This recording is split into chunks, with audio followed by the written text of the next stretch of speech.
Tunaboeka. Niendelee kuinject.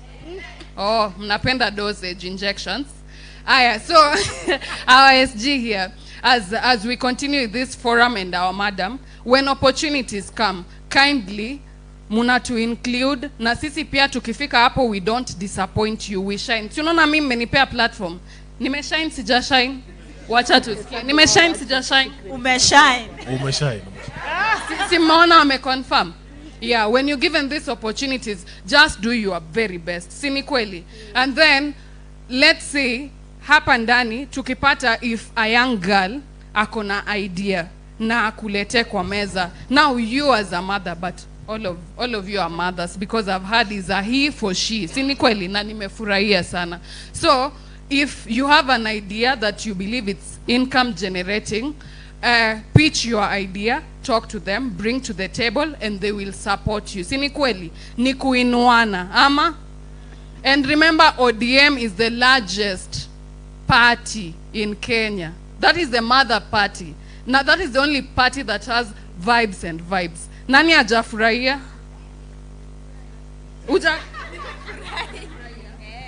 Yeah, so keep the buzz high, keep networking, and I wish you the very best.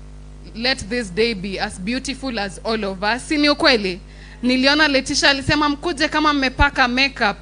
Naona mnafanya na confuse my gender, guys. That's so bad. But anyway, you look beautiful. Thank you so much. Please remember to network. Ni sawa? Thank you. Good time. Sema wisdom. Sema wisdom. Mtu mwenye hajasikia kitu ya maana hapo, sijui yako na shida ya masikio ama shida yake ni gani. So our youth president is here with us, Mr. Mark Ketora. Warembo mnalala ama ni baridi?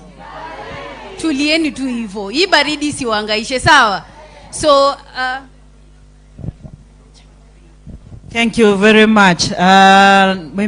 Mimi ni mhubiri, ndio nasikia sauti inaendanga hivyo, si ndio? Mimi nikikaa hapa na he for she, our SG, tunamuita super senator Edwin Sifuna. Si mnamuona? Amesema nasikia baridi. Kwa hivyo anataka asimame mchangamshe apate joto. Si ndio? Nimpe nafasi. Tuchangamke pamoja. Hata kama ni kuanguka nayo. Hata mimi mama yenu najaribu kuanguka nayo. Asante sana. Young captains hoye. Warembo hoye. Kwanza leo ni saa 2. Sasa jamaa wanapiga story mingi sana hapa. Nimesema wanipe tu hii mic tufunge hii program mapema, si ndio? Mimi ndio Sifuna. Mimi ndio Sifuna, si ndio? Nikiwa SG, katiba ya chama inasema mimi ndio head of the secretariat mahali tumekaa hapa. Kwa hivyo nataka nichukue fursa hii niwakaribishe rasmi hapa Chungwa House. Unaona vile inakaa, kuna project bado najaribu kufanya. Hata hii nyumba tumepitisha juzi, tunataka tujenge makao makuu ambayo yanatoshana na chama kikubwa cha ODM. Hapa chini tulikuanga na nyasi, lakini sasa juu ya hii tent naona nyasi imeenda. So inatakana tufanye kitu hapa, si ndio? So mine is to welcome you here, and because we are here on a very auspicious day, we have lost one of the pioneer women leaders in this country, anaitwa Caesar, not Caesar, Phoebe Asio. I said Caesar because Caesar is the son and is my friend for a long time. So I wanted us to just stand up for 1 minute to observe a minute of silence in honor of this pioneering woman leader, Phoebe Asio, so that her soul may rest in eternal peace.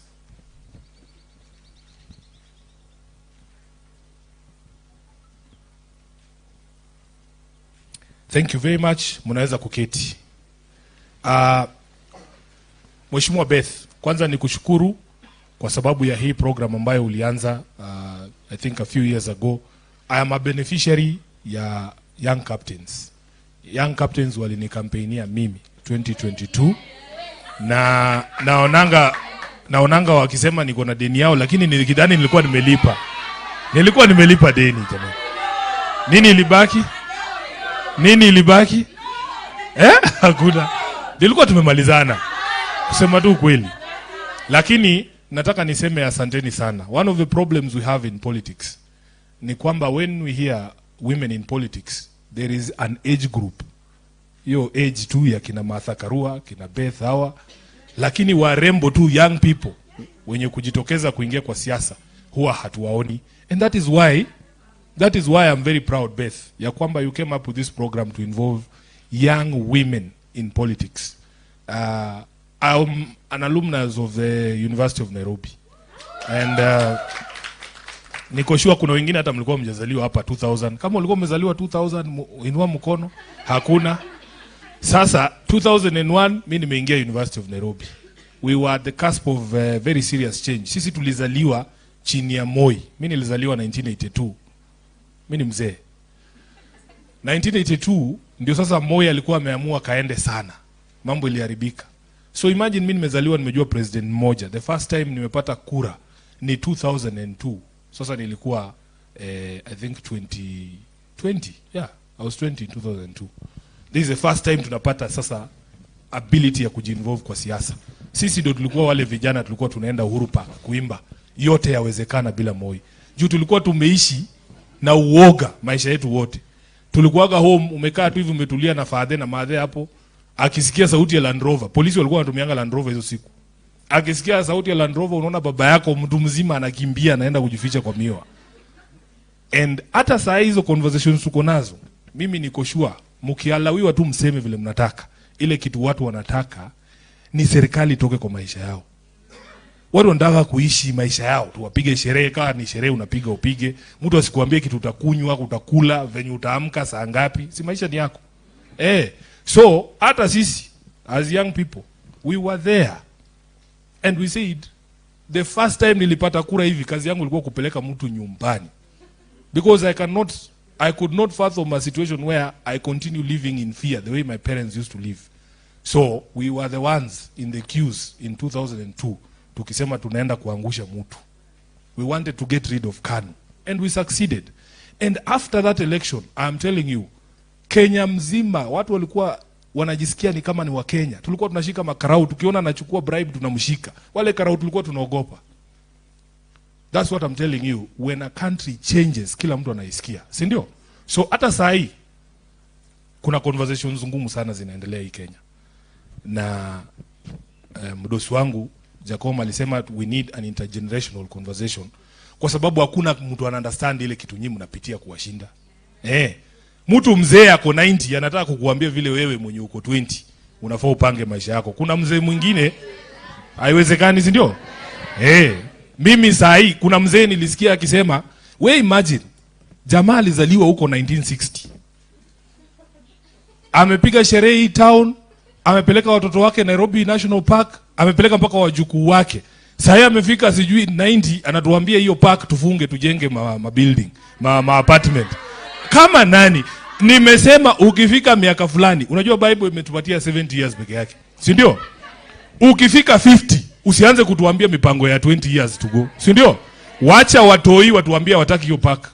My daughter is 8 years old. Nampea mic aniambie kama tunaweza jenga apartments ndani ya Nairobi National Park ama nataka kuona wanyama. Si ndio? Wewe uliona wanyama, watoto wako wakaona, wajukuu wako wameona, sasa ile unaenda kukufa. Unatuambia ati tutoe wanyama tupeleke Kajiado. Inawezekana? So mahali imefika, you young people are the ones who are supposed to take this mic. You are the ones who are supposed to tell us where you want this country to go. Hii mambo ya wazae kutuambia, hata mimi mahali nimefika, I'm 43 years old. Kuna vitu sasa saa hii sifai kuwa nazungumzia. Kuna vitu sifai kuwa nazungumzia, na wapangiaje vitu ati una sign contract yenye ita last 30 years ya nini ya airport kwa mfano. Na wewe hautakuwa sasa ile vitu itaumana, hautakuwa hapo kuexplain hiki kitu iliendaje, si ndio? That's why I'm telling you, you young people, msiogope na mtu asiwatishe. You see, the political class has succeeded in doing one thing. Making people scared of joining politics. Watakwambia, sijui unahitaji pesa, sijui mamilioni ngapi. Mimi kama senator wa Nairobi, ukifikiria nilitumia pesa ngapi ndio nikuwe senator? Wanatisha watu sana. But relationships are more important. Kama singekuwa na young captains kunisupport, hata kudistribute tu nini zako, na hakuna kitu nilikuwa nawalipa. Relationships are more valuable than money. Mtu asikutisha kuambia unahitaji sijui 100 million kukua senator ama governor. Hiyo ni uongo. Mimi kampeni yangu haijafika 10M. Haijawahi fika. Na nilikuwa na mabillboards huku mingi, watu wanafikiria mimi ni tajiri, lakini it's because of those relationships. Those people who own those billboards are my friends. So they will give you things for free. Hii t-shirt vile umevaa hivi una advertise chama, si lazima ulipwe. It's because of a relationship we have as young people. And I want you people, unajua what I need you guys to understand is that the young generation has succeeded in striking the fear of God in the entire political class. Saa hii ndio kusema. Saa hii ndio kusema. Na nataka museme. Mutasema ama mutasema? Nataka museme. Because hawa watu saa hii time yetu imeisha. Time yetu imeisha. Saa hii mkiamua mnataka president mwenye ako 20 years, mnaweza muingiza kwa hiyo kiti. I tell people the story. All of us as political leaders, IBC kimaliza tu registration hivi, vyama zote including ODM zinanunuanga register ya IBC. Do you know why we buy that register? We want to see who those people are. Na ukinunua hiyo register alafu ukute tu ni wale wa mama wanafunganga vitambaa za Women Guild wakienda church. Nao SDA wenye sahi wako church. Those are people who every politician understands. Au tunawajua. Tunajua ni nini wanatakanga. Lakini ukinunua register, unaangalia, unaona tu ni hawa watu wamevaa madredi. Mabadis wamejaa kwa register. Hapo kila mtu anaingia baridi because these people don't understand you. They don't know you. They don't know what you're about. Hawajui vile watakuingiza box. Every generation iko na struggle yake. Sisi tulifight yetu. Unajua kuna wajinga nasikianga wanatuambia atukikuja maandamano tunataka ukuje na mtoto wako. My daughter is 8 years old. Sikuji na lakini nitakuwa hapo mimi mwenyewe. It is my fight now. She will have things to fight over her generation. When our fathers were fighting for multi-party democracy, I was 12 years. There's no way I was going to maandamano. But can you imagine, the most saddening thing is that we are still fighting for the same things zenye baba zetu walikuwa na fight for. It is the most annoying thing. Every generation should be released to find their own causes. We can't be fighting for the same things that we fought over. Ati ukiongea unashikwa. What sort of rubbish is that? So me, I want to encourage you. You guys, you define the character of this country. Mtu asikuambie kitu bana. Mtu asikuambie kitu. You are the ones, musitishwe. You are the ones who are going to define this election. Hii election inakuja. Mimi ningependa sana mujitokeze kwa wingi. Mujitokeze kwa wingi na msimame viti. Vile umesikia hapa Mheshimiwa Beth akisema I am the patron ya program inaitwa He for She. We decided here in ODM that the women agenda will only succeed if it's supported by men. Because men have been the biggest impediment for the success of women. So, what we do is we try and encourage women to come up through the ranks.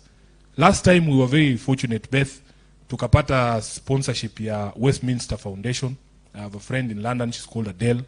Very good friend of mine. She gave us support. You see, there are obstacles that have been put in the place of young people to be able to join politics, to ascend to power. Hata registration fees tu ya hapa. Unaambiwa useme 100,000 ulipe. Ilikuwa 150 ama pesa ngapi? 150 ndio uweze kuparticipate kwa elections. 20,000 ya life membership. Unakuta somebody might be actually be a good leader, a potential, lakini hana hiyo pesa. So Westminster Foundation ilitupatia pesa. Tulilipia all women aspirants in the constituencies kutoka kwa hiyo fund. Tuliwalipia hiyo pesa. Hata hapa Dagoretti North, our MP is a woman, anaitwa Beatrice Elachi, she was a beneficiary. All of them in the constituencies there. In ODM, we had made a decision last time because we wanted to grow the number of women in the National Assembly. Tulisema hawa incumbents wote kina mama, tuliwapatia direct tickets. Wote, hatukuwapeleka nomination. Kwanza ulikuwa unakuja hapa, ukisema we ni mwanaume, unasema unataka kusimama against bad girl Mili. Na kuambia tu bro, we tafuta constituency ingine, Because hakuna vile tunatoa bad girl Mili ndio tuweke bad boy Edu. Haiwezekani. Haiwezekani. So, but for you, as young ladies, you can challenge these women leaders. Kama unasikia umetosha, we will allow it to happen. Yeah. And we want to encourage you, like right now, who here comes from Westlands? Who here votes in Westlands? Hakuna? Westlands. Oh, hawajaregister? Hey, sahi mbunge wangu wa Westlands, Mheshimiwa Tim Wanyonyi amesema yeye anaenda kutafuta governor huko Bungoma. The easiest seat ku compete ni seat yenye iko vacant, si ndio? Hey, sasa hiyo iko wazi. Inatakana muende muregister huko Westi na useme unataka kusimama kiti. We will support you for as long as you have the right sort of ideas. Mimi nikianza hii siasa nimewaambia tulianza tukiwa wale vijana tulikuwa tunaimba yote yawezekana bila Moi pale Uhuru Park. I was appointed to this position of SG at the ripe age of 35. I was a youth. But mzee baba anaamini kwamba for as long as you have what it takes to do the job, utapatiwa hiyo nafasi. Na mimi, I want to be able to reciprocate by also growing leaders. In this country, what we need is a critical mass of good people. I can tell you. Huwezi kukua tu wewe peke yako hapo, utagongwa kichwa ukae chini. Lakini kama kuna sauti ambazo zinasikika, Western kuna mtu, Nairobi kunaye, huko Kilifi tunaye, young people who can stand up and say this is what we want as a direction for this country. That is how you succeed. You cannot succeed alone. So Beth, I want to pledge here ya kwamba mimi kama SG wako, kama kijana mwenzenu, nitawasupport in whatever way that I can. In whatever way that I can. So that you are able to succeed. Show up. Just show up. Just show up. That is good enough. When you begin, nobody knows how a journey ends at the beginning of a journey. Even I, when I began this journey, it was very confusing. Nobody should lie to you that they have their entire lives planned out. Sometimes you roll with the punches, but you just need to stay within a certain corridor. And sometimes the universe intervenes. But it should find you in that space. It should find you in that space. You'll be very surprised. It has taken a very long time. Ndio jina yako ijulikane jipe miaka 8. Ama mujui? It takes a very long time. You have to wake up every day to work at it. Lakini, if you have made the decision that this is something you want to do, I want to encourage you. Mtu asikudiscourage. It can work out. So just show up. Let us work together. Mimi niko hapa kuwasaidia. Politics affects you, vile amesema, every single time. I don't know which is the best example I can give. Can you imagine people who don't understand you making decisions about you? Kuna watu yani wamekaa tu hapo, tuseme kwa leo tu, sijui ni nini example gani naweza tumia. Pale bunge, how many MPs do you think understand crypto? Yeah, so you can imagine bill imekuja pale ya kudiscuss crypto. Wale jamaa wamekaa pale hawana idea hii crypto ni nini, lakini yeye ndiye atavote. Sasa si ni afadhali tungeleta watu wanajua crypto hapo ndani. So wale watu wanajua crypto wamekataa kuingia bunge. Unaona? Decisions are being made by people who don't understand what is going on. And yet the people who understand what is happening actually hawataki kuparticipate. Now, you cannot know everything. That is a given. But we want leaders who can admit that they don't know everything. That you can teach me. If we are talking about intergenerational discussions, can we allow those generations to speak? Yeah, let them speak. Kila mtu ako na fight yake. Nilikuwa Our Lady of Mercy secondary school. Watoi nyinyi mnaongea vitu serious. Sasa kutoka wananiambia Sifuna, sisi tunataka uende Senate, uwaambie tunataka kushukwa nywele. Hiyo ndio issue yao. Nani issue serious pale kwa hiyo shule ina affect mpaka performance. Mademu wanataka washukwe. Hiyo tu. Sasa wewe unakuja hapo na kimbelembele yako na ujeuri yako unafikiria wewe ndio unajua chenye hao watu wanataka. Hapana. Saa hii tunataka watu wasikizane. Hii mambo ya wadosi na watu wazee kutuambia vile tutafanya lazima ishe. Saa hii tunataka pia watusikize. Na mimi I am prepared to to be that leader mwenye atawasikiza. Na hatuta judge issues za watu. Hatuta judge issues za watu. Mimi nikiwa kampo tulikuwa tunalipa 6,000 hiyo accommodation ya semester mzima. Nimeona juzi imefika 40k. Nimeona imefika 42,000, hata nilishtuka sana. My entire life at the university nilikuwa nalipa 17,000 school fees per year. Times 4 years, it is less than 80,000. Saa hii hiyo 80,000 hata itoshi semester moja.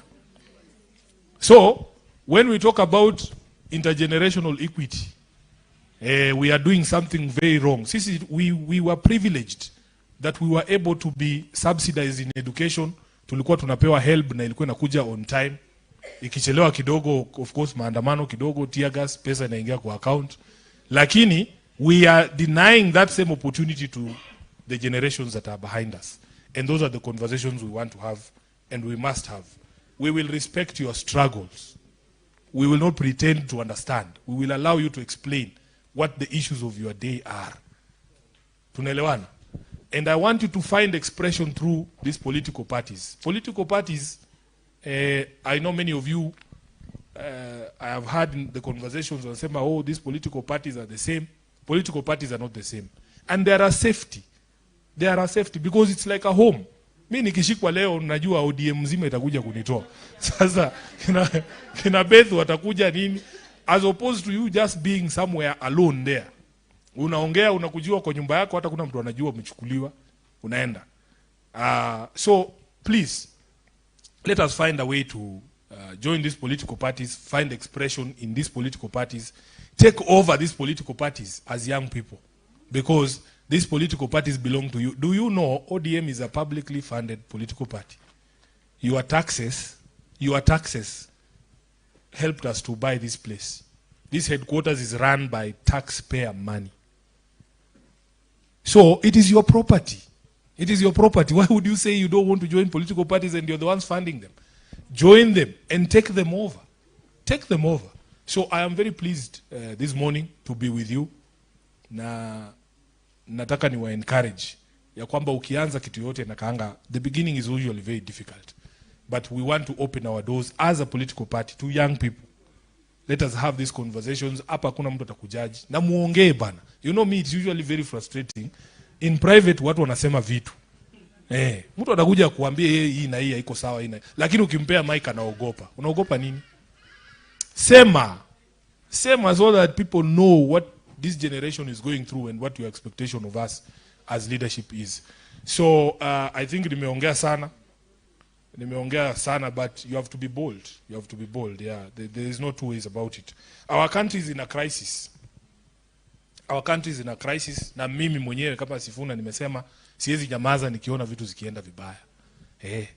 You have a responsibility because history will judge you. As leaders, you have to speak out. The country is in a bad place. Sisi tulisaini MOU na Ruto tukifikiria hiyo MOU ita preserve maisha ya wananchi. That was the reason why we signed that document. We saw that there was a lot of bloodshed. We thought that the government was going to stop doing the things that they are doing. People are living in fear, even today. It is our responsibility to say that this is wrong. We don't want a country where the head of state can stand up and say, shoot people. No, that is very wrong. I mean, we don't want to live in a country like that. Ati one lege movement. Jamini. Mimi nimeenda Kenyatta na hawa huyu mama tumekuwa na yeye. Unajua mimi nimekuwa maandamano kuanzia, I don't even remember the first time nilienda maandamano. Kuanzia kwa hiyo Moi must go, IBC must go. Nimekuwa mtu ya must go. Baba wailiwa away, karibu baba. Imagine kutoa tu baba airport kumleta Uhuru Park. Waliua watu kama 10. Why does anybody need to die during protest? I have gone to Kenyatta Hospital myself. I have seen people who've been shot. It is not something you want to see. It is not something you want to see. That bullet shatters your femur. Inakata mguu ukiangalia mtu, I swear to God. If you are a leader and that is what you want for your countrymen, there is something extremely wrong with you. And this constitution ilikuja na shida bana. Ilikuja na shida. Mimi I would rank freedom over anything else. Hata kama ni kuacha kutujengea barabara. can I be free to speak, to walk, to meet with other people, to share ideas with other people, to go to school, to learn, to get a job, to live my own life vile mimi nilikuwa nimeipanga. But you cannot be a government where ati kazi yako ni kutisha wananchi kila siku. Hiyo mimi siwezi kubali. Hiyo I cannot accept. We would rather be alive and poor than dead and rich. Hatutaki. So I will continue to stand firm kama katibu wenu and we will work together. So chair, leo ni saa tu. Mambo tusiende mambo mingi sana. Na mimi wananiitanga waziri wa sherehe, si ndio? Waziri wa sherehe. Sasa kuja kwanza. Watu wewe vile unaona ndio wapige tu sherehe mzuri leo. Nini inahitajika? Najua ni do ngapi? Vile wako hivi ni watu wangapi hapa?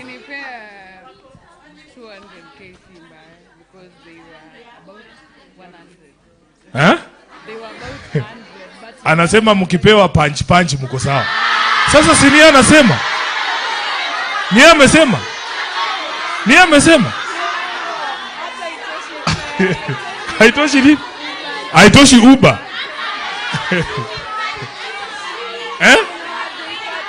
Ati haitoshi vya kwani ulitoka Ruaka? Simesema ni wa UN. Simesema ni wewe hapa.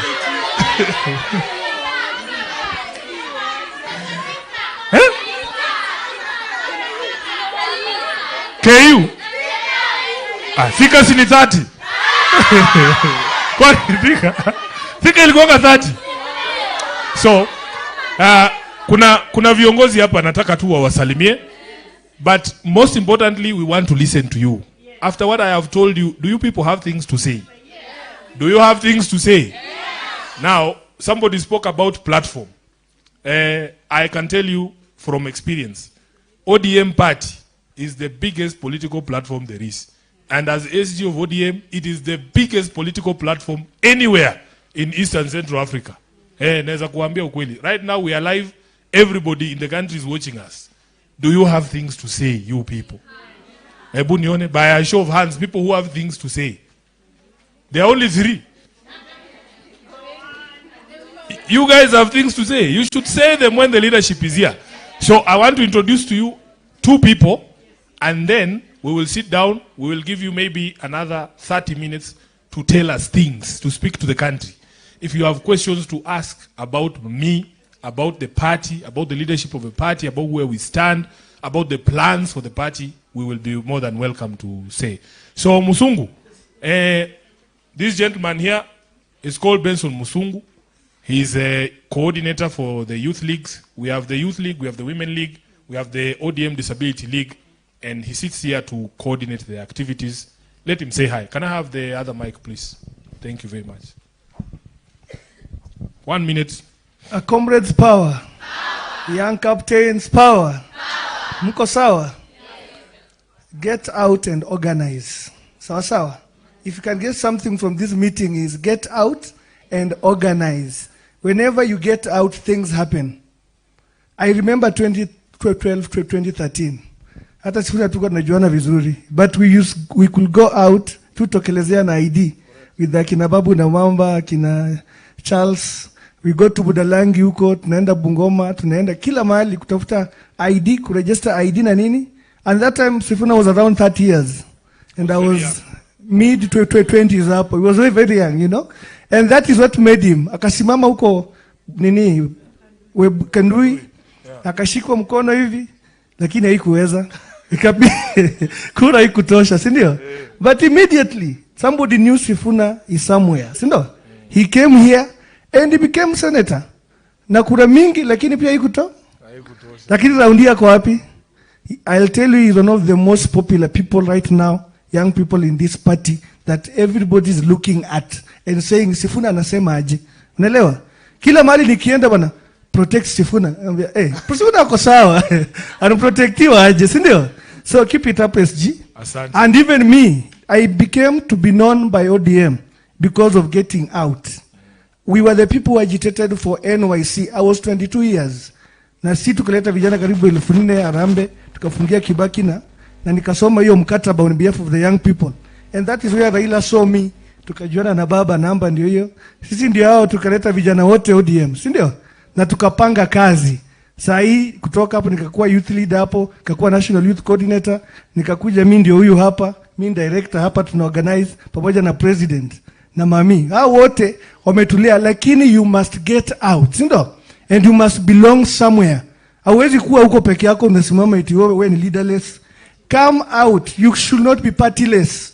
The vehicle to power is parties, si ndio?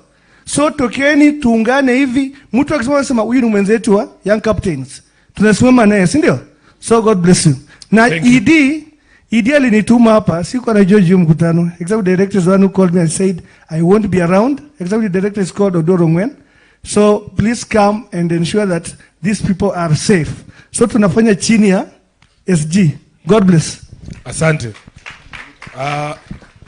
Nipatie mic. Tukingoja rais amalize, kuna kina mama hapa ni chair ladies wa constituencies. Naona chair lady wangu wa Dagoretti yako hapa North. Just say your name and your constituency so that these young ladies can know you. Warembo hai. Warembo tialala. Kwa majina naitwa Josephine Okwero Mwenya. Mimi ndio mwenyekiti wa wamama mali penye tuko hapa Dagoretti North. Asante. Mimi ni coordinator wa Edwin Sifuna, senator wa Nairobi. Ndio kwa maana niko hapa. Asante. Haya. Kasarani. Warembo hai. Kweli nyinyi ni warembo. Nimefurahi. Kwa majina naitwa Mary Mbogo, chair lady Kasarani. So umesikia naitwa nani? Kwa hivyo sisi wasichana tuna mpaka, si ndio? Kuna msichana kuna mpaka? Ukienda Amerika si unatupata? Sasa tukienda Bungoma tunapatikana huko? Warembo hai. Asante. Hapo nyuma. Captains hai. Comrades hoi. Haya, kwa majina mimi ni Okinyo, natoka Dagoretti South. Na wapenda na muendelee na hii kazi imeanza, si ndio? Asante. Warembo hai. Warembo tibim. Kwa majina naitwa Jackie Ouma, mimi ni coordinator wa Edwin Sifuna Kibra constituency. Thank you. Young Captain, organize. Kwa majina naitwa Millicent Amilopesa, nafanya kwa ofisi ya senator. Thank you very much. Haya. Kuna kijana hapa anaitwa John Ketora Masai. Na amekuwa rais wa Youth League kwa miaka kadhaa, lakini sai tunataka aende bunge. Huyu atachukua nafasi ya John Mbadi. John Mbadi yeye ameenda kukuwa waziri, akawacha kiti hapo nominated. Tunachukua president wa Youth League aingie ndani, si ndio? What does that tell you? It tells you that there is a vacancy for president of the ODM Youth League. Kuna mtu hapa anasikia kuwa rais? Alafu niwaambie, si ati president wa Youth League lazima akuwe mwanaume. Hakuna kitu kama hiyo. Even a young captain kama nyinyi, you can be the president of the entire Youth League. Youth ni youth, si ndio? Haya. Salimia hawa. Thank you SG. Warembo hai. Mukaje? Young Captains power. Comrades power. Yes, my name is Honorable John Ketora. So ngoje uapishwe bana.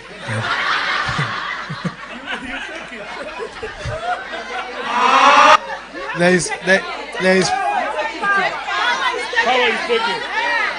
is power. There is power in a spoken word. SG, I want to really humbly thank you, because you have been a hallmark in establishing the youth movement within the ingrains of ODM party. You have really fostered cooperation between the structures, especially of the young people, and you have given us enough space. You have advocated for us to have resources whenever we need them, although it has been always limited. But that has always, the one that has come to the party, the Youth League has always gotten its rightful share. Allow me to ingratiate this congregation by pervading some wisdom. Kiingereza kubwa. Pole basi. So Martin Luther King Jr. said in a statement,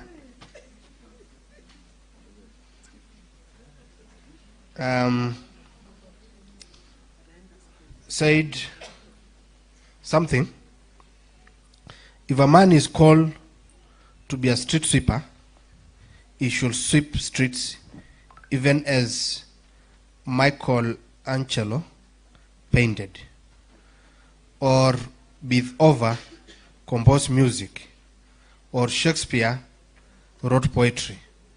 He should sweep streets so well that all the host of heaven and earth will pause to say, here lived a great street sweeper who did his job well, Martin Luther King. So what I'm telling you in this statement, you know, to be a street sweeper is one of the mounted jobs that very few people, especially comrades like you, who are taking serious courses like architecture, law, and many others, that will not want to have such a job. But we are not, this is not just the literal part of it, the literature part of it, the literal meaning part of it. The work you are pursuing, even now, as you intend to join the ODM party, please take every assignment that you do so seriously that you give it the whole of you. And by doing so, you will be recognized. By doing so, you will be identified. By doing so, you shall be appreciated. Thank you. SG sijamaliza, nimeanza tu. Leo ni saa toke to. Ngoja na. Kumbuke leo ni saa to. Okay. Na masaa ndio haya. Ya mwisho, part of wisdom. You know now, SG siku hizi tuko na comrades chapter within the league. And comrades derives through wisdom. So the other wisdom that I want to share besides this, Billy Graham one time described Dr. Estin, the great physicist, that the physicist one time got confused while traveling. And he kept checking his ticket, looking for his ticket throughout the train. And the conductor asked him, Daktari, tunakujua. Nini unatafuta? So the daktari said, it is not me not knowing myself, but it is me not knowing where I'm going. Anajijua, lakini ajua anaenda wapi. Ameingia tu kwa train anaenda. So in this train of life, young guys, lazima tujijue, but kujijua haitoshi. Lazima pia we must also know our purpose. Asante. And one of our purpose, kwa sababu tumeamua kuingia kwa siasa, is to be like SG, be like our beloved mama, who has always been very tenacious. Huyu mama amesimama kwa chama sana. He has never given up. Amepitia mengi. But I like his resilience as his strength. SG ya mwisho, nimemaliza wisdom. Allow me to echo SG's statement that we signed the cooperation to save this country as a party. Na endi amesign. Si uliona hiyo siku? Akisign. Akicheka na presida.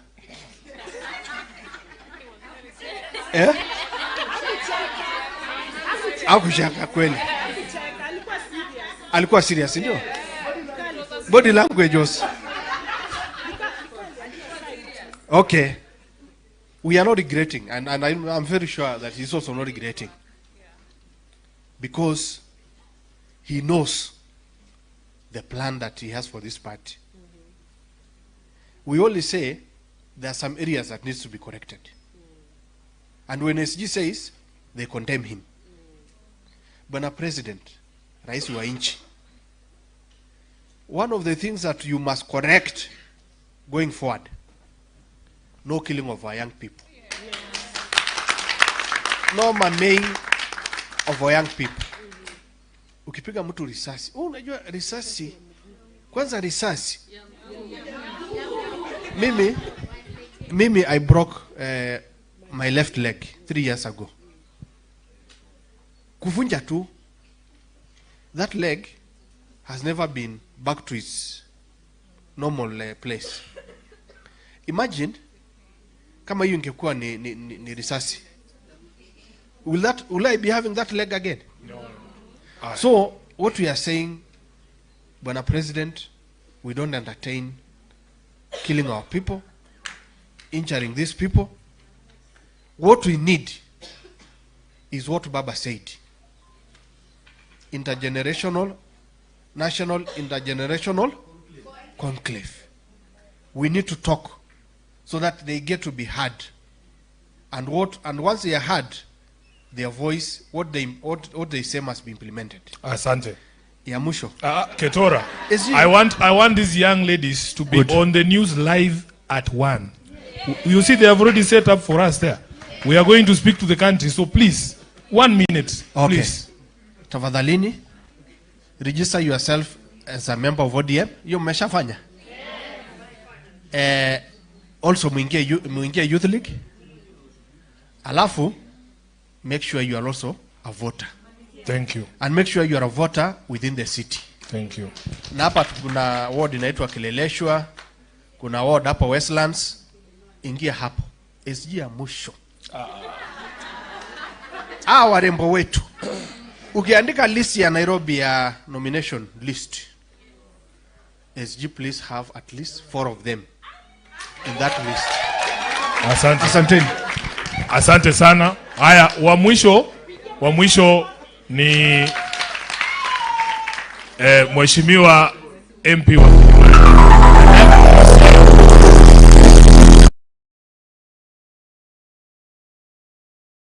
Comrades power. Comrades ria. Thank you, Katibu Mkuu. Asante sana kwa hii nafasi. Kwa majina mimi naitwa Mheshimiwa Moses Ogeto, chairperson wa ODM Dagoretti North Constituency na MCA wa Kilimani 2013. Huyu alituwekea lami pale nini? Oyster Bay. Kwa sherehe, okay. Simpigie makofi bana. The way me myself I was a comrade in 2010, I graduated in 2014. I became an MCA at the age of, I was the youngest MCA in Kenya, courtesy of the party ODM. So it's possible. You know, comrades, you know, we have our rules. Rule number 1, a comrade is always right. Rule number 2, a comrade will never be wrong. Rule number 3 is refer to 1. Rule number 1, all 2 above, right? Now you are in the right party. Comrades ria. So, and again, young girl has said here, you only respect 2 powers. God's power and comrades power. Only that. So, what I want to welcome you to Orange House, and to be specifically here in Kilimani. What I can assure you, we'll walk this journey together. This journey will ensure we hold your hands as young people, because as you see, as much as Sifuna is denying his age, ukiangalia age yake anajiongezea miaka hapa. Anasema ako 43. Si anaonekana mdogo. Si ni kijana barubaru. Si anaweza fanya ile kazi. Wazee bado wako ushago. Ama so young captains will work with you, Madam President, we will support you. As SG alikuwa anawaambia hapa, nikaona mkaleta shida. Mkasema mnatoka mbali sana. Mimi sasa vile ameniita hapa nimemwambia ile yenye walikuwa wanaleta naye shida, mimi nitasort. Sio ni sawa? Ndio sasa yeye atafute ya sherehe. Ama asante. Na Madam President amesema yeye amezaa amehand over. So Katibu Mkuu, akihand over tutakuwa tunakusaidia tu. Asante. Thank you so much comrades. Asante sana mheshimiwa. Haya. Sasa MC, mimi siketi chini, tunataka kusikia kutoka kwenu, si ndio? If you have a question for any of us here, you just say swali yangu ni ya Ketora, yangu ni ya Sifuna, yangu ni ya hii. ama uko na kitu unataka kusema na tunaweza enda na chapters za universities. Tuanzie na wale watu wametoka Shags. JKUAT. Huko si nini? Si ni Kiambu. Si Mushadha? Haya, JKUAT. Hata sijasikia vibaya. Okay, it's afternoon. Good afternoon, Good everyone. afternoon. My name is Dana Kiselo. I'm from Mashinani, JKUAT. I'm also from Mashinani. I come from Machakos County, Yatta constituency, Masinga. Correct. Yes. Huyo ni voter huyo. Anajua mpaka kwao. Yes, so my question is a general question directed to you, yes, and all the other leaders who belong to ODM. So I'm going to quote something, a few minutes. Okay, where I come from in Masinga, Masinga is a very small town, and Masinga belongs to ODM. But for the number of years zenye tumekuwa tukisupport ODM and campaigning and doing everything to support the party, I feel that we have been left out as young women. So my question is, what is the ODM or the Office of the Secretary General planning to implement so that we can empower these mashinani young women wenye wako pale chini and they want to be involved in the political space na wanataka pia kukua empowered? What is the plan that you're planning to implement for the coming elections na for the future? That is my question. Thank you. Okay. Anybody else from JKUAT? We can just note the questions. We'll take like 2 rounds and... Young Captains Soe. Young Captains Power. Young Captains Ria. Young Captains Zaga. SG mimi ndio Letisha. Chief Mobilizer Nairobi County. SG unanikumbuka? We were supposed to be with you in a panel, but because of time, I'll just do a one question. Yeah, especially regarding young captains. Yeah. Nimesahau wengine. Mimi ndo SG young captains. Sipole bas. What role can the young captains lobby group play in promoting youth empowerment and leadership? Sisi kama young captains, una expect tufanye nini ndio to promote youth empowerment? Sisi wote ni mayang na sisi ni majenzi. Lakini si wote tukitoka hapa tumamua sisi ni OD. Tukitoka hapa sisi hatuko partyless, ndio? So role gani una expect tufanye ndio tuongeze numbers 2027? Yes. Thank you. You ask JKUAT? Yeah. Okay. No, not you, Letitia. Relax. I'm asking the lady who has been given the mic after you. No. She's from Park University. Okay. Do you want us to go randomly or we finish institution after institution? Random is fine.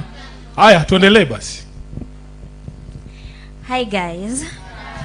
My name is Naini Kiropash from Pan-Africa Christian University. My question goes direct to our SG. On political space for youth. Youth often complain about being used for mobilization, but excluded from leadership. How do you respond to that concern? Another question is on the funding and opportunities. What is being done to support young aspiring leaders who lack financial resources to run campaigns? Thank you. So that we don't lose the train of thought, let's answer those 3. Then we'll take the next round. First, the young captain from Masinga. It is a feeling across the whole country, by the way, that political parties, especially, you know, the problem with Machakos County specifically, ODM usually gets itself into associations, these things we call coalitions. And when you get into those coalitions, most of the concessions that are made are that you allow the dominant political party in that area to lead the coalition. And when that happens, ODM suffers. There is a lot of ODM support in Machakos, but you all know that Machakos is dominated by Wiper Party. And our coalition partners are usually very, I don't know which is the word to use, but they have done a lot of damage to the party in areas such as Machakos. I can give the example of Bungoma as well. Our association with Ford Kenya has really hurt ODM on the ground. But we are going to be able to put extra effort. In fact, we have identified those areas that it is very difficult to be an ODM member. You know, it's very easy to be an ODM supporter in Kisumu or in Busia. But can you imagine, like, there's people in Nyeri, people in Nyandarua, people in Sugoi who are ODM members. Wamekaa kwa mdomo ya simba. We have identified them as people who need special support. The biggest problem we have is resources. So ODM, as I told you, is a publicly funded political party. If you look at the Political Parties Act, it says 0.3% of the national revenue should be given to political parties. The national government has never honored that, to the extent that we went to court as ODM, tukashinda kesi. I think it was 5 years ago, we were awarded 5 billion Kenya shillings. Hatujawahi lipwa mpaka leo. As we speak, imetoka 5, sasa tuko 11. The national treasury, the national government owes ODM as a party 11 billion Kenya shillings as I'm speaking to you today. And it is deliberate, because you need resources to be able to do things. You need resources to be able to produce materials. You need resources to host meetings. And the way you grow a political party is regular grassroots engagements. I should be able to come to Masinga and hold meetings there. I have told people that there is no other way to identify leaders other than forums such as this in the grassroots. Ndio ukikuwa pale Masinga umekaa, upee sasa kama wewe tukupatie mic pale uweze kuexplain issues za pale grassroots. When people are sitting here in Nairobi at the headquarters and they're asking themselves, we have this nomination slot and we want to give somebody from Machakos, who can we give?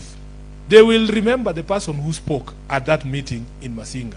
That is how leaders are identified. You have been told here the story of Benson Musungu.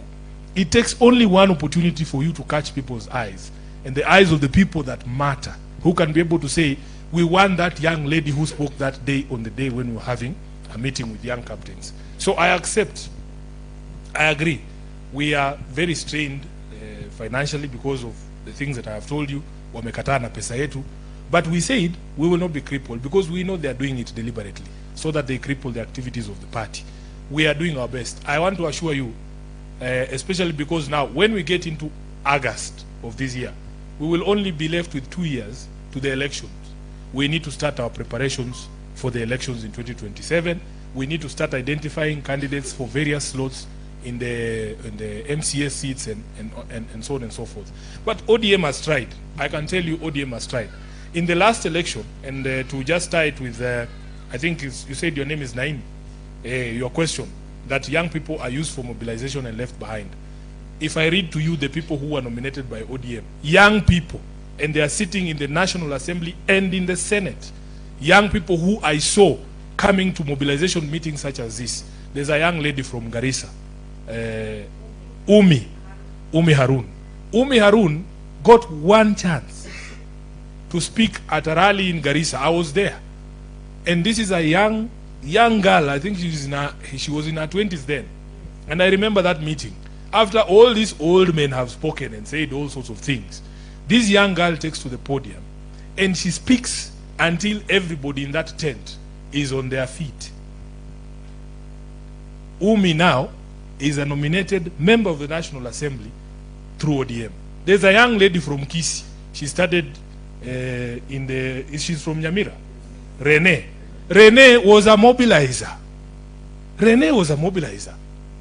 And she's now a nominated member of the National Assembly. She has assured me that in 2027 she doesn't want to be nominated again. She now has the capacity to run for women rep of Nyamira. So ODM is doing these things. In the Senate, there's a young lady from Samburu. She's called Hezena. The first time I saw Hezena, it was at a meeting like this in, what is that place in Magadi called? Not Magadi Road. Yeah? Yes, there was a meeting there at Olaro. And she was given that one opportunity to speak and mobilize votes for the purposes of the party.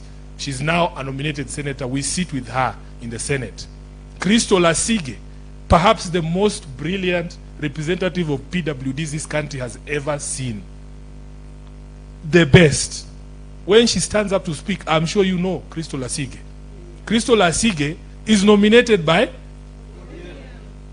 So, please, don't tell us that we have not done our best. We have the youngest members of parliament. In the Senate, the senator for Migori is like 12 years younger than me. He's the youngest senator in the Senate. Do you know the senator of Migori? He's called Eddie Okech. Wewe wacha kujibu, wewe ni mzee. Tunataka hawa wajibu.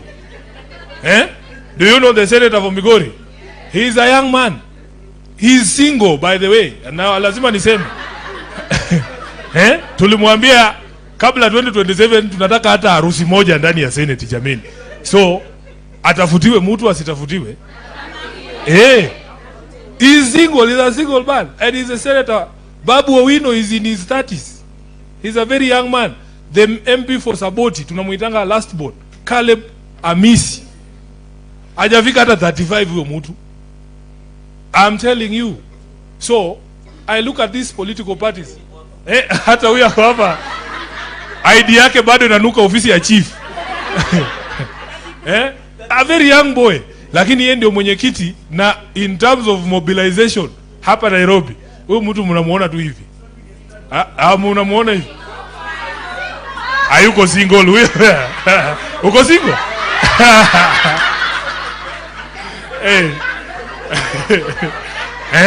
Haya. Ketora ndio huyu amekuwa president wa Youth League hii time yote. Sasa anaenda kukuwa member of the National Assembly. Kuanzia hii mwezi inakuja atakuwa ndani.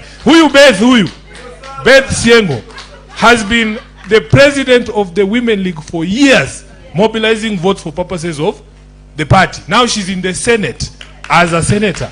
So please, you just make your contribution.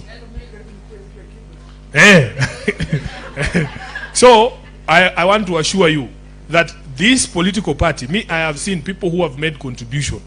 They have always been rewarded. There's a lot of propaganda out there, but I have living testimonies. I told you my own story. When I became SG in 2018, I was 35 years. And many people were saying, these young people wakipewa kazi wanaharibu. There was a time Uhuru was the president, akachagua the former vice president ule wa Busia, Mudi Awori, akamweka sijui kiti gani, watu wakaanza kupiga kelele. Uhuru akasema, nyinyi vijana shida yenu ni mkipewa kazi mnaharibu. When I was sworn in as SG of ODM, I said I will do this job in such a way that hata nikimaliza term yangu wakileta kijana mwingine watu wasiseme ati vijana wanaharibu kazi. And you will judge me yourselves. History will judge whether I've done a good job as SG, but usiharibie vijana wenzako nini sifa. So when you are there, just know that the whole world is judging your entire generation from the behavior of one person. Then Letitia, you asked what role you can play in youth empowerment and leadership. I want to tell you this. Sometimes it is very difficult to codify a role. Ati tuseme sasa wewe utakuwa unaamka unafanya hii na hii na hii. Hapana. I'm telling you, just be present. I have seen, like, I don't know which is the best example I can give. When we're having party events, you know, don't be embarrassed or scared or I don't know which is the word to use, to start from the very bottom. I can tell you, just to be in that space,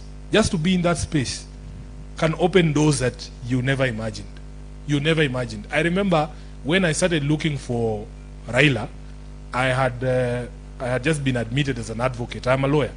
So we said we want to be lawyers for the party for free.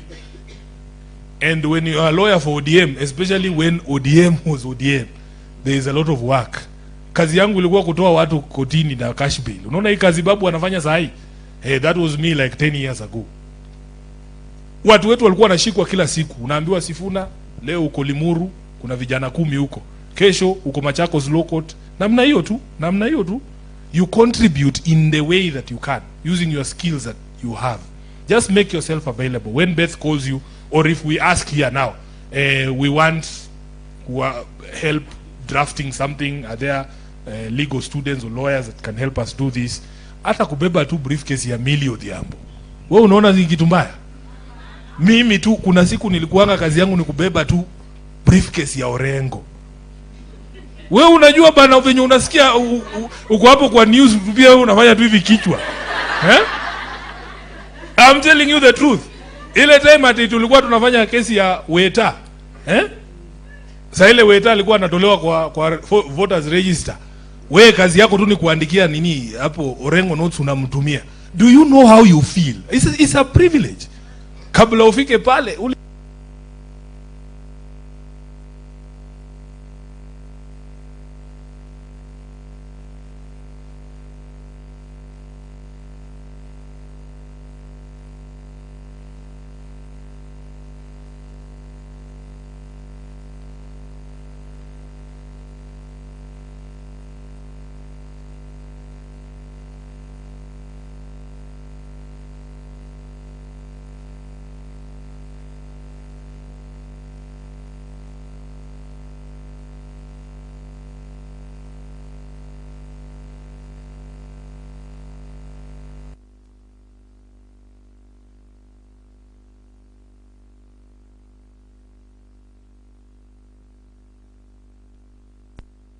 at KTN.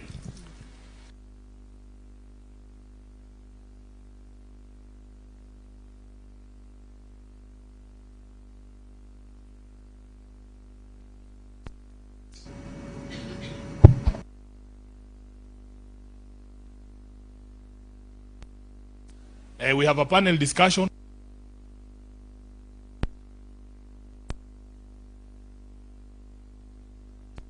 Noka huko Mombasa. The office says kuna huyu wakili, wacha tumtume, tunajua anaweza kufanya hiyo kazi. The first time nimeingia kwa studio mimi, unaenda kuongea juu ya chama na wadosi wote wako huko Tononoka. Unajua hiyo pressure.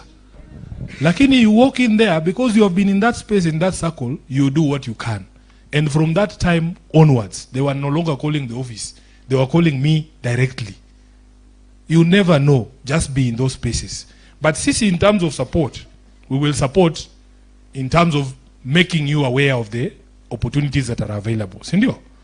So, let us just be in this space, Letitia. Let us be in this space. You never know what opportunities will emerge for us to work together. But for as long as we know each other, it is very easy and possible for us to open doors for each other. I think I have answered all the three. I can see, what is the issue, boss? You want to go live now? Yeah, but you see, hii ndio tulisema musikize ground. Hawajamalizana na mimi. Lakini tunakuja tukue live saa 7, si ndio? Kuna swali zingine hapa tujibu haraka haraka. SG, before the next question, kindly allow me to recognize a friend and a partner who has worked with us, and she's in our midst. Phoebe from Oslo Center. Simama tu tukuone na utuwei. Hi Phoebe. Asante sana Thank for you the very support. much. Yeah. The Oslo Center really wasichana muendelee kujituma. Aya, patia huyu aulize swali, na tunataka kuwa kwa news. Leo tuko kwa news na nyinyi. Tunataka kutrend. So tuingie hapo saa 7 tu nini? Tuongee na watu. Na mtaniambia wale watu wataongea pale, mimi siongei. Na maswali mjibu. Hi young captains. Hi. First, I want to congratulate you. Yesterday we had an event at Karen KCB Leadership Center, and you were awarded as the best performing senator countrywide. Oh, thank you. I saw the message, yes. Asante sana. But unfortunately, I didn't see you. You are not there. But I've seen you. Yes. Oh, ilikuwa Friday, jameni.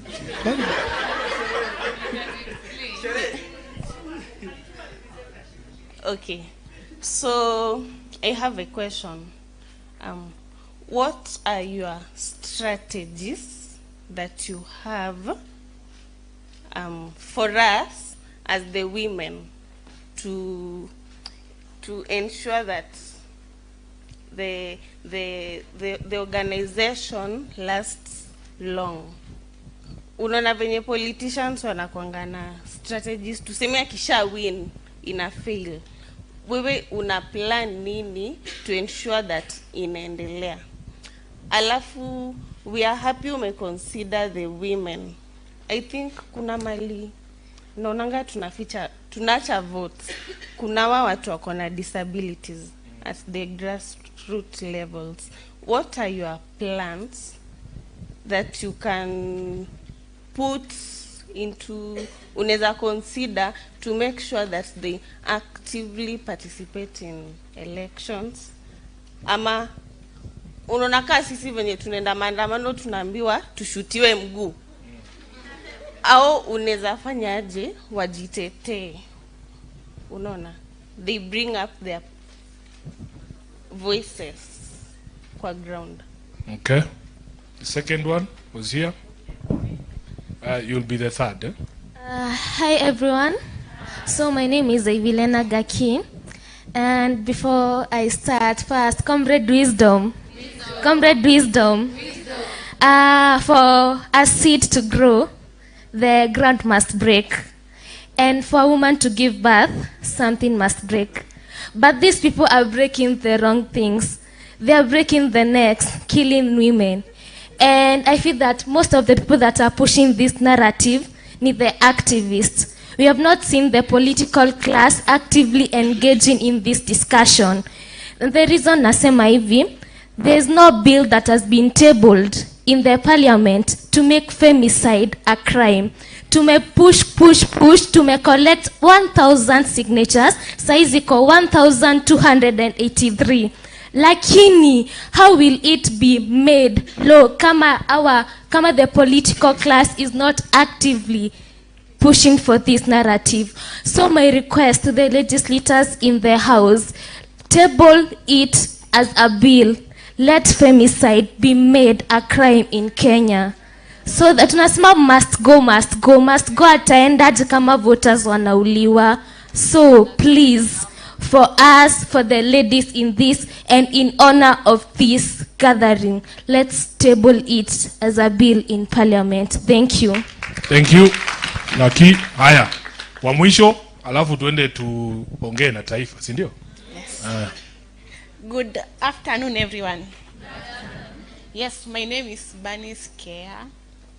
I come from interior place of Kakamega, Kwisero, Kisa East Ward, under Christopher Seka. Yes, ODM. So ODM. I have a question. Yes, Joan, I'll just answer you slightly kidogo, then SG ataendelea. We have ODM Disability Youth League under Nixon Kakiri. Coordinator wetu pia ni Benson Musungu. We really appreciate you for the effort you are trying. But my question is, I'll just back Joan. I think use the mic. He was trying to ask what are the plans that are in hand to grow youth with leadership within the Disability League for the next upcoming generation. Yes, thank you. Thank you. Aya, very quickly, let's start with the question on the strategies to make sure that this particular group is sustainable. First of all, Beth has done this for, I think this is the third cohort, right? And my philosophy is very simple. Like when you plant a tree somewhere, everybody in those formative stages needs some protection, just some support for you to be able to find their way. We were supported as a young person. I've told you the story of the opportunities that have been given by this political party. Me, my strategy is to do the same for other young people, to be able to support you, to be able to protect you, to throw that cordon around you, to be able to provide fora for which you can show your talent as a political animal. Because nobody will ever know your song if you are never given the mic to be able to sing it. So my assurance is this, and Beth is here, the Oslo team is here. They have been very supportive. We work with very many organizations. There are opportunities people get. We will send you to trainings. We will send you to travel. I mean, you will get opportunities. The people at Oslo are very good. They send the youth league to Denmark every year. I think there's groups of people who are going to Denmark to be able to learn from other people, to Norway, to Sweden. We have the Center for Multi-Party Democracy as well. There are many, yeah. So the good thing with being in a party is that you have now access to all of those opportunities, as opposed to if you are just out there in the wilderness. Because as SG of ODM, the CEO for CMD will write to me saying, Sifuna, we need 5 young people who we can take to a training course in Madagascar. So that email will never go to a leaderless movement. Who will they send that email to? Yeah. Yeah. Yeah. Yes. I was active in Young Captains, and the youth league identified my abilities. And this year we had the Piper Academy, where Yes. they train young politicians in Africa, where they do the training in Kenya, Uganda, and Tanzania. So it was the first time I was actually catching a flight. Correct. Because of ODM. Pige makofi. Sasa, you see, you have living testimonies all over the place, and that is the good thing of being in an organization. So we will continue to support you, and I'm telling you, for as long as you have wanasemanga nini, just there's basic requirement for you to be a political animal. You have to be a bold person. You have to have things to say, and you should be able to say them without fear. And you mold that talent, and you'll become a leader in this country. As she has said, we have Persons with Disabilities League, headed by a gentleman called Nixon Kakiri, and they do a fantastic job. They do a fantastic job. We try and so much and support as well PWDs to participate, but you know, there are places a bit more difficult. You cannot expect PWDs to come saying to maandamano wapigwe hapo tear gas. You can actually die there. Mtu hawezi kukimbia. Unaona? So sometimes najua, lakini it's more challenging kushinda able-bodied persons, ndio? It is more challenging, and I wish we had a state that actually protects everyone, because nobody needs to run in this maandamano. Tumefanya maandamano na huyu jamaa, yani you are just walking. You are just walking. You are not destroying any property. You are not beating anybody up. You have not attacked a police. Na wanakupiga wewe tear gas. You have seen us. You have seen us. Mimi nikiconfront OCS na muuliza sasa unanipiga tear gas ya nini boss? I'm just walking. Just walking in the streets is supposed to be a crime. Then they tell us that tupigwe risasi kwa mguu. We need to change this country. Gaki, femicide is actually a crime in this country. It is a crime to kill any human being of any gender. But I want to encourage you, young ladies, wacha niwaambie tu ukweli. Ama boyfriend hawaishangi. Ukiwa kampo, isikuwe serious sana. Mimi ndo nawaambia, in fact nataka tusikizane hapa kitu moja. Now you because now we know each other, you will be the ones to invite us to your campuses to talk to you and your students there. Let me tell you, I tell young men, mtu kama mimi ukiniona hivi, nimekataliwa mara ngapi? Mara mingi. I mean, si lazima upewe, na kuambia ukweli. Hata sisi hata mimi nimekataliwa mara mob. Si eti ni kitu ati unaua mtu juu yake. Hala? Unaenda unaoga unarudi soko. So hii kitu kwanza kampo mtu asikudanganye. Hizo relationships msichukulie serious sana. Wewe soma upate degree yako utoke hapo. The relationships that will matter are the relationships that you will have when you can stand on your own feet. I'm telling you. Mimi hata nikihesabu watu wamenikataa hata mnaweza shangaa. Ni wengi. Hata wife yangu mwenyewe tukiwa kampo alinikataa. Sasa hii ni story nimesema mara ngapi? I've said this story so many times. Lakini nilirudi ground, nika strategize, tukaoga. Unajua pia dem anataka kuona pia mtu anakaa uwezi aibisha tu dem, hata dem hataki kuonekana na wewe mbele ya mabese zake. Utafute pia kakitu, hata akisema anataka kuona movie ama anataka kushika mzinga ama county. Lazima kimateli hivi boss. Lazima ujitengeneze pia wewe. Ndio hata by the time sasa alikuwa anarudi tukikutana like 10 years after kampo. Mimi ni kitu sana. Akaona kitu si mbaya. Tunaweza ongea. So you have to work on yourself. Hii mambo ya kuuana kampo ati kwa sababu ya mapenzi. Hiyo kitu ni kitu ya ufala sana na inafaa iishe.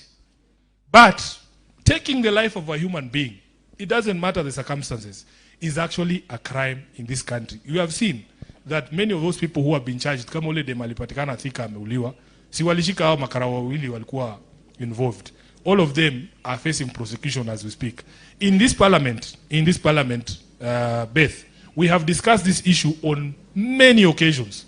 Many occasions. I remember there was a motion in the Senate last year and also in the National Assembly to condemn this question of killings. And there is no justification. There is no justification for you to die. Yani, hata kama umeenda kuona boyfriend. That is not to, mtu asikuje kukuambia ati wewe mwenyewe ulijiingiza kwa hiyo shida. Hakuna kitu kama hiyo. You didn't go there to die. It doesn't matter what you are going to do. You did not go there to die. That was not part of the deal. Mtu kama mumekosana yeye kuache uende kwenu. There is no justification for young people to die in those circumstances. And we as leaders will continue to support. So,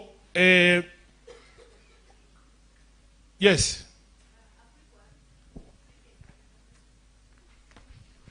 Last intervention, then I want to suggest that we go and dispense with the media, and then we will come back here to announce mambo yetu ya sherehe. Sasa ile wamezima TV, ndio? Yeah. Comrades, wisdom. Wisdom. Hi everyone. I'm Chep Kirui from the University of Nairobi, and I come from Bomet County, Longisa Ward. Mine is, I don't know if it's a question, but maybe a question is inside. Bwana SG, I want to ask, back in 2022, I'm one of the people who are in Asimio, me and others. But then in Bomet, we didn't have a structure, or rather, we didn't have the procedure or anything like the order. So what are you doing to make sure that in 2027, or as we continue, we don't feel like orphans? For example, in 2022, the only connection that I had, that I know personally and he know me personally, is Papu Owino. But catching him, kumshika, was Ni sawa, tunakuelewa. You understand? Kumshika haikuwa rahisi. So what are you doing? And another thing is that I can tell you for sure, in Bomet, we have untapped opportunity for ODM, because we have always been tumekuwa kando, aturiso na wengine. So msinione kwa hiyo pande ingine hiyo. We always have people who are defiant. Yeah, we have defiant spirits in Bomet, but we don't have the right structures and all. To finish, where is Bwana Oketo? I'm also single.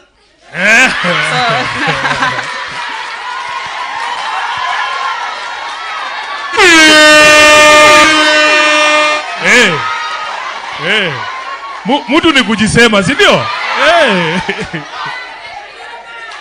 And it has been my wish to meet you, Bwana Sifuna, because you always speak your mind, and I'm also liberal. You understand? Yeah, you get liberal. So it has always been my wish. Thank you. Haya, pigie yeye makofi. Sasa nikipiga selfie na yeye mtaona mtu analeta wivu. Hapana. Mtaenda kunisema? Wisdom. Haya. Sasa wacha tumalize kusema hivi. First of all, ODM has structures across the country. We are actually in the middle of concluding our grassroots elections. Grassroots elections means we have elected officials at each polling station, and then you come to the ward, you come to the constituency, you come to the county. There is a chairperson of ODM in Bomet. We will be having elections for chairpersons this coming month in August, because we are done the wards and the constituencies. Now we are at the level of the county. And it would be very important for you to be part of that team. And I hope that you participated in those elections. I agree with you that in many of these areas, as I said, because of the local political temperature, it is very difficult to be an ODM person in some of those places like Bomet. But as I said,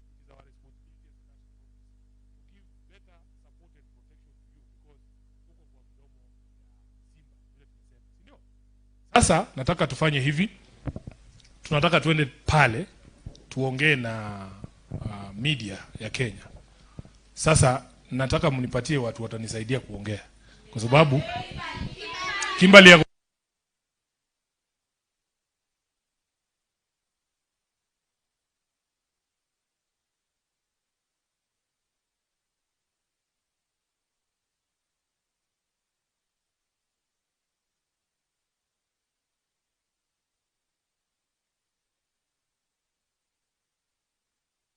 Baba, jeshi ya baba, baba, baba, sini wa baba. Aibo, ay ay ay ay ay ay ay ay ay ay. Aibo, goza, goza, ay,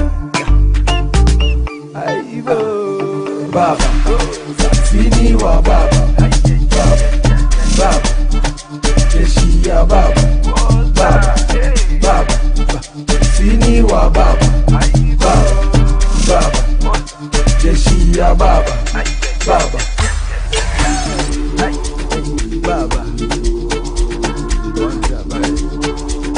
baba, jeshi ya baba, baba, sini wa baba, baba, jeshi ya baba, baba, sini wa baba, baba, baba, jeshi ya baba, baba, baba, sini wa baba, baba, baba, jeshi ya baba.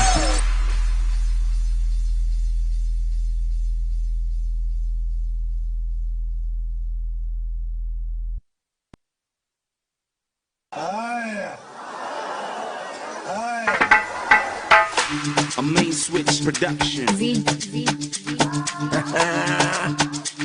Braja, baba, ay ay ay ay ay ay ay ay ay. Sini wa baba, baba, jeshi ya baba, baba, sini wa baba, baba, jeshi ya baba, baba, sini wa baba, baba, baba, jeshi ya baba, baba, baba, sini wa baba, baba, baba, jeshi ya baba, baba, baba, sini wa baba. Aibo, ay ay ay ay ay ay ay ay ay ay. Aibo, goza, goza, ay, aibo, baba, sini wa baba, baba, baba, jeshi ya baba, baba, baba, sini wa baba, baba, baba. Good afternoon, members of the press. Are you ready? Are you ready?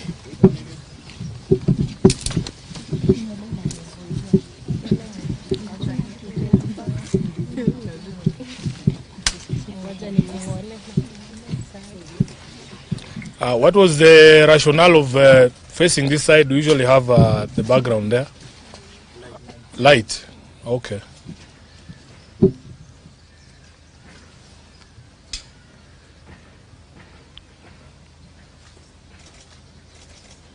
So I'm waiting for you, right?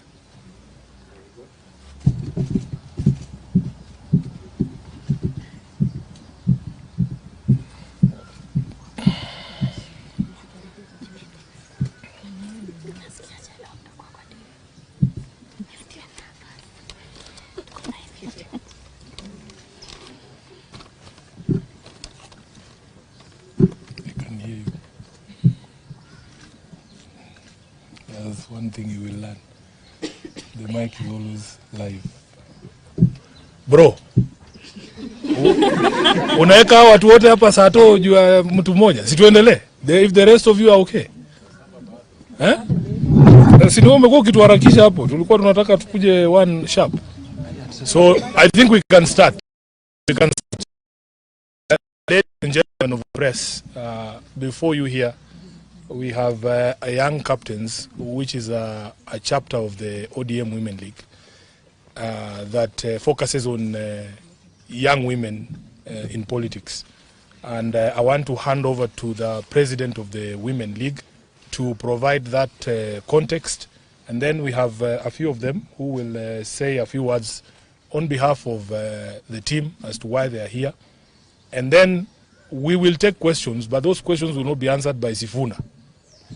Those questions will be answered by the young captains, and I will be requesting on the behalf of this team here that those questions remain relevant to the discussions we have had today. Mimi munaweza nipata siku ingine mahali popote na muniulize maswali ingine yoyote, but today is about these young ladies. So karibu sana Mheshimiwa Beth Siengo. Thank you, SG. Good afternoon. Good afternoon. I'm Senator Beth Siengo and the ODM Women League President, or the Women National Leader. We are today here with the young captains. These are young ladies drawn from different universities. And as ODM, we are a progressive party. And we believe in involving everybody. And we prefer to have active participation in political processes of young women. Our mentorship is practical, and that's why we are here today to launch the Young Captains Chapter 2025. These are going to go out there and recruit more members into our party, ODM, and they will have chance, and they have been given a platform to make sure that they actively participate in decision making in this country. And because today is not our day, it is for the young ladies who are here, beautiful and colorful, then I'll give the chance to them. Thank you. Thank you. So we will start with you, then just say a few things. Okay, thank you very much. My name is Alionya Roslyn, but my young people here call me Alionya, the first class honors degree holder. So in ODM party, we are privileged to have allies. I must appreciate our party leader for providing us with a platform through the SG and the president of the Women League, because we have been able to come on board and be vocal just like our SG, because we have gotten the mentorship right from them. My call to my fellow young people, the Gen Zs out there, we cannot continue to be tribal, to be partyless. We cannot continue to be leaderless. Look at what the SG of Orange Democratic Movement is doing within the party. We must restructure the systems within the party. We cannot change the systems when outside. You can reject, you can inject when still in the party, and there is democracy in ODM. To my young people in universities, politics is not only for the male gender. You can see me here. I am a young person. I joined the Young Captains in 2021 when I was just a second year. And look at me, I am able to address the press today. I am able to stand, to have a privilege to stand where the SG and the senator in Senate, Madam Beth Siengo, is. Please come on board. Whether you are coming to blog for the party, come on board. Whether you are coming to do videography for the party, come on board. Not everyone in political parties can speak like I am speaking, but you can do videography, you can do campaign messaging, you can do the graphics. Please come on board. Join even any other political parties. Zara kama ODM haikufurahishi. But do not say you are partyless. We cannot continue to be partyless. Ama namna gani? Thank you very much. Okay, she'll take questions. Where is come, Kimberly, come. Good afternoon, everyone. Good afternoon. I'm Kimberly Grace from the University of Nairobi. We are really happy to be in this auspicious event, and we really want to thank the Honorable Right Raila Amolo Odinga Baba, through our SG Sifuna and our Madam President. They've organized this event where young women get a platform to voice out. We cannot say, as my previous predecessor said, we cannot say we are partyless. ODM has given us a sense of belonging. We have a reason to be in ODM. This is a party that is full of inclusivity. As you can see, we don't discriminate either by gender or by color or any other thing. And as you can see, our beautiful women are here. We are all happy to commemorate this day. Thank you. Asante. Who is left? Kavita. Oh. Hi everyone, my name is Kavita Raquel, from a student leader at the University of Nairobi, and I would like to thank this party for welcoming us as young people and for saying that they will listen to us as young people. And just to point out, the mission of this young captain party is to empower young people, especially women, to take up leadership roles and participate in decision-making processes, meaning that we are not advocating only for women, we are also advocating for men. So I would like to urge my fellow young people to join this party, and let us move in with one agenda, and that is making Kenya our home and a better place. Thank you. Thank you. Wow. And again, the last thing, as a student of the University of Nairobi, given a platform, I must address our issue, and our current issue is accommodation fee. And as student leaders and the University of Nairobi students, we are saying accommodation fee must fall. Thank you. Lastly, the lovely Letitia will take questions. Yes, I'm Letitia, Secretary General, Young Captains. Any questions? Yes. Yeah. Yes, leadership from ABC. You said we should confine ourselves to whatever you discussed. SG clearly talked about, she'll answer, but you clearly talked about the pact that you have with UDA. What trend as ODM are you setting for these young ladies who are aspiring to be leaders and SGs of parties, with UDA not adhering to the pacts that you made, especially extrajudicial killings? They're still ongoing. Youth empowerment is nowhere to be seen. We have seen even police brutality. So is this the trend that ODM will continue with? And secondly, to the president now. Umi is under you. She is a nominated member of parliament of ODM. She clearly stated rigging will happen. That was not Umi. It was Do not you know Umi. Umi? Yes. You don't know Umi? Not Umi. Okay, anyway, answer first. The main aim of launching these young captains is to bridge the gap between the old generation and the new generation. And as you see, our SG here, actually it's not about UDA, it's about what? We are under ODM Women League, and ODM Women League is under ODM. So as young captains here, we are not under UDA or any other party. We are under ODM and ODM Women League. And our main aim is to bridge the gap, because we want us young generation to be listened to. Correct. Yeah, and we have used ODM Women League and ODM party so that we can address our issues, and our issues will be heard. Yes. Thank you. Any other question? Yes. No, she's the only one answering. I'm questions. answering on her behalf. Okay, with K24. Yes. My question will quite reiterate what Abby had asked. So, does it not disturb you that ODM, the party which you're under, is having a pact with the leading party in the country that is not heeding to the fundamental values, such as value for human life, like the SG had mentioned? We are under ODM, right, as I've told you before. And whatever ODM has agreed with UDA, we agree because we are under ODM party. And also as a young generation, those our issues like extrajudicial killing and all those things, we'll be addressing them to the ODM party, and they'll solve it with the UDA party, in case that is the thing you're saying. Okay? Fine. Aya. Your party leader recently said that the country needs an intergenerational conclave. Is this meeting one of the strategies you're using, or your party is using, to engage the young people, or to employ that to ensure that that happens? It's a yes or a no, and this young captains, it has not started today. We are just launching it. It has been there since 2021. We are just relaunching it for the campaign 2027. So it's not a strategy, but we are trying to increase the number of young women. As you can see, we are only women. So you cannot say that it's a strategy the party is using. Aya. Si niliwaambia watu wanakuanga na maneno. Haya, sasa wacha kuharas huyu mrembo. Haya, uliza swali sasa, swali mbili ya mwisho mimi mwenyewe nitajibu. Alafu tuende nyumbani, leo ni saa to. Yes, Kennedy. What is your take on the intergenerational national talk that has been advised by your party leaders?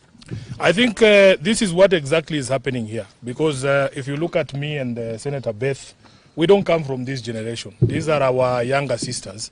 And we have taken the position that you must never discount dialogue. You must never refuse an opportunity to discuss your issues or to talk. And when you sit down and listen to them, you get different perspective on the issues in the country. I have said when we were in there that we need to get to a place where certain decisions are only left to younger generations. And I've given the example of a suggestion that was made by one of the elders in this country to build apartments in Nairobi National Park. And my position is that we should ask the children whether they want to continue seeing animals at Nairobi Park or they want to see apartments. That decision surely cannot be for people over the age of 70. So it is important to have these conversations. I was giving the example that when I was at the University of Nairobi in the early 2000s, we used to pay only 6,000 shillings per semester for the accommodation. Now they're telling me it's upwards of 40,000 Kenya shillings.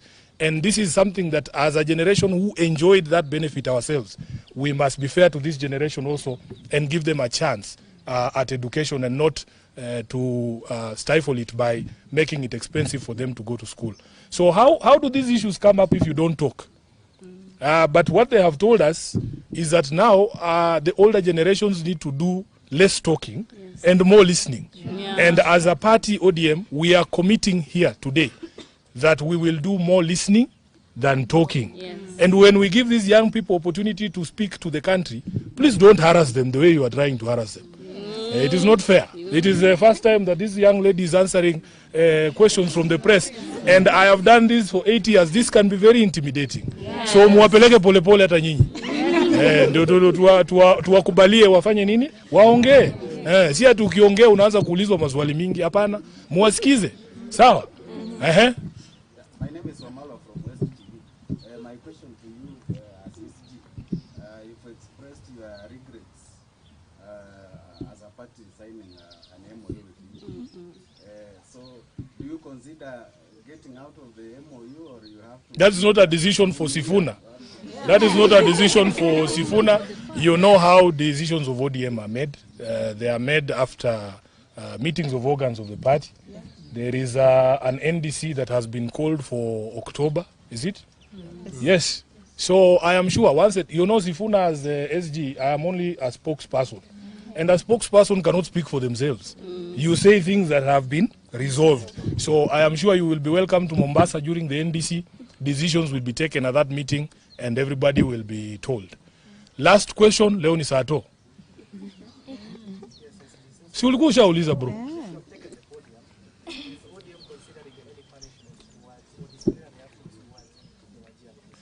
First of all, let me tell you that as a party we already condemned any member of parliament or any person standing up to claim that they will interfere with elections. As you know, ODM has been a victim of election rigging for many, many elections.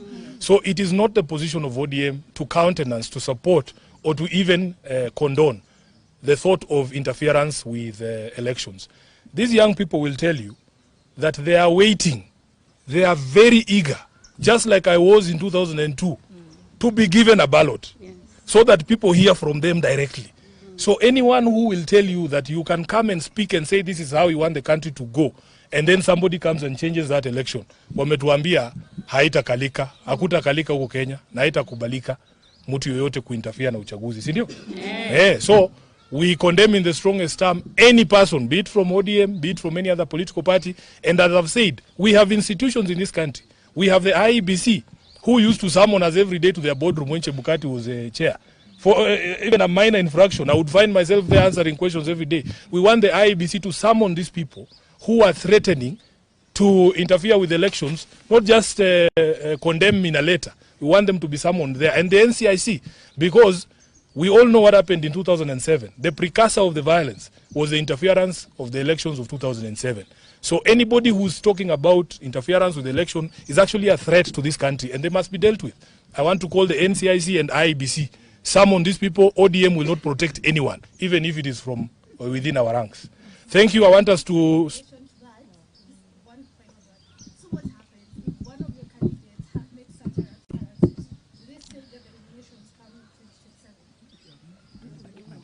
There is nothing like a candidate, Madam. You know, I've been a leader of this political party for 8 years now. I wish political parties had the powers that people imagine we do have. All of us, a political party only exists for politics. If, for instance, today I go and beat my neighbor at home, that is not a matter you ask ODM, what are you going to do to Sifuna?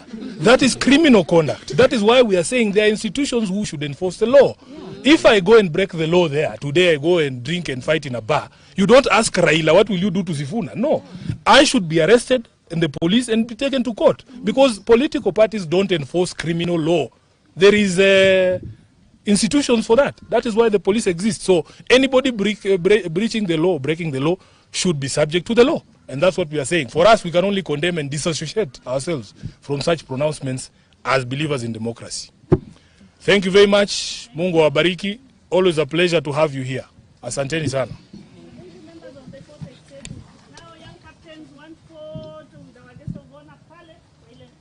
No. Let's go back in so that we allow the media to clear, and then we will come back out. Yeah.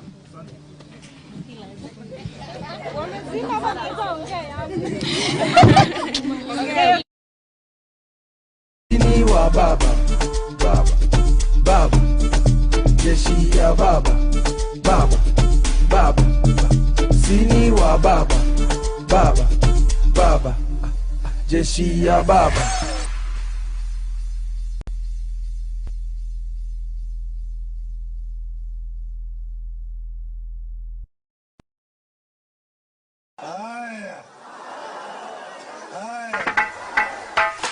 A main switch production. Blaja, baba, ay,